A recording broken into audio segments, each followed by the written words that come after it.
we've had weeks of Rishi Sunak saying that the Conservatives are going to cut your taxes, and the revelation that they too accept that the tax burden as a proportion of GDP is going to come up only came as an unnoticed figure in a document that they produced attacking Labour. So it's not as if either party has really been rushing out to emphasise what their tax increase plans are, but Labour did actually put them in the manifesto. Now, Labour's Liz Kendall, the Work and Pensions Secretary, has told this programme a Labour government would not put capital gains tax on the sale of a property when it's someone's main home. This is what she said to me about an hour ago. We would not put capital gains tax on people's primary homes. We want to see taxes come down on working people. And let me just take this point about the IFS head on, who I have great respect for. Sure, just to clarify. No, Liz, it's really important that we get this, because our listeners want to know this, and it's fantastic that you've given us a very clear answer there, which we've not had before.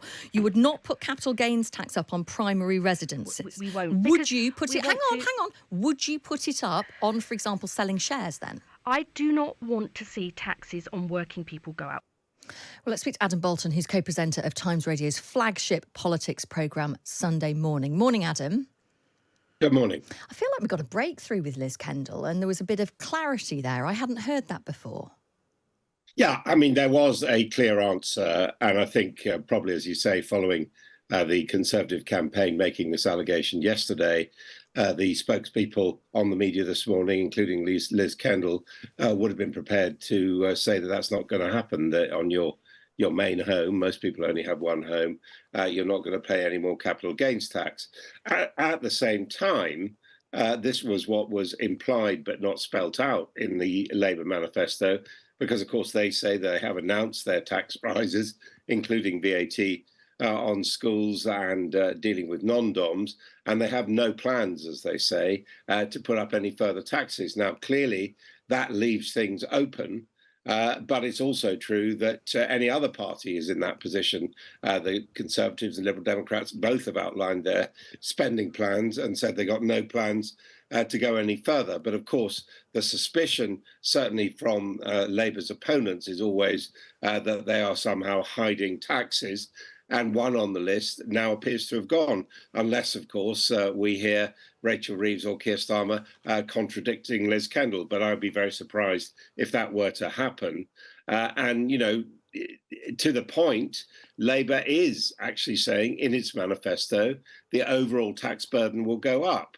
By contrast, we've had weeks of Rishi Sunak saying that the Conservatives are going to cut your taxes, and the revelation that they too accept that the tax burden as a proportion of GDP is going to come up only came as an unnoticed figure in a document that they produced attacking Labour. So it's not as if either party has really been rushing out to emphasise what their tax increase plans are, but Labour did actually put them in the manifesto. Yeah. I guess one of the other things, of course, is if Labour are sticking to the fact that there are not going to be any additional tax rises other than the ones that they have announced, then what about budget cuts? And I know Keir Starmer was asked yesterday on Panorama about the idea of, you know, what about courts, prisons, roads, council budgets? Would they be cut? Because independent experts are saying that you would either have to cut there or raise tax or borrow more. And I'm not sure we're any clearer on knowing what the answer to that is. Well, at one level, nobody knows the future. So, we you know, Labour, no more than any other party, can really predict what money they're going to need. They can state, as they do in manifestos, what their intention is. I mean, the problem is that there are those who say that both Labour and the Conservatives are running their campaigns on a big lie, which is that they have accepted the financial projections and the rules which the Conservative government have laid down. And according to most analyses, if you were to follow those, absolutely, that would mean that there would have to be cuts to non-protected areas of government spending, including the justice system. Now, what they are saying, both of them, is that no, that's not necessary. The Conservatives are saying that they can find efficiency savings in the budget that won't necessarily mean that there has to be cuts as big as the 18 to 20 billion that their opponents say there will be. But they're not actually ruling out that those are their plans, that there would be cuts. They just don't want to talk about it.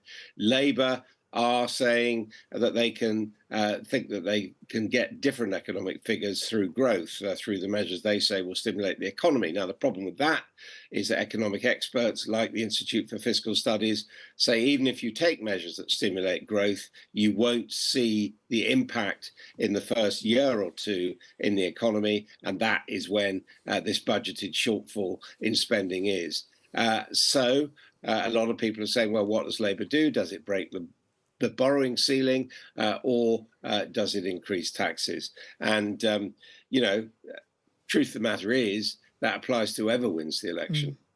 Adam, always good to speak to you. Thank you so much. It's Adam Boulton, co-presenter of Times Radio's flagship politics programme Sunday morning. Of course, he'll be here tomorrow with Kate McCann from 10 o'clock on Times Radio. The only thing that is certain about Keir Starmer and the Labour Party is that they're going to put up everyone's taxes. And they're going to put them up by £2,000, and I'm going to fight very hard to the last day of this election campaign so that that doesn't happen. Hello. Sorry, mate. How are you doing? Good, how are you?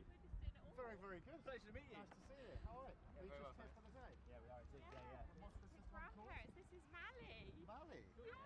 Mally? This is Keir Starmer. Mally, all right. You're going to bring some change. How old are you, Mally? Very well, thanks. Yeah, nice to meet you. You're going to the Wow, beach? so meet celebrities. Fantastic. Are you excited? Swim in the water. Probably not. Do you live locally now? No, don't be Oh, I don't. nervous. We live in London, actually. You're but going my to put your grandparents feet live in? Yeah. Now, I'll tell you something, it's going to be really cold.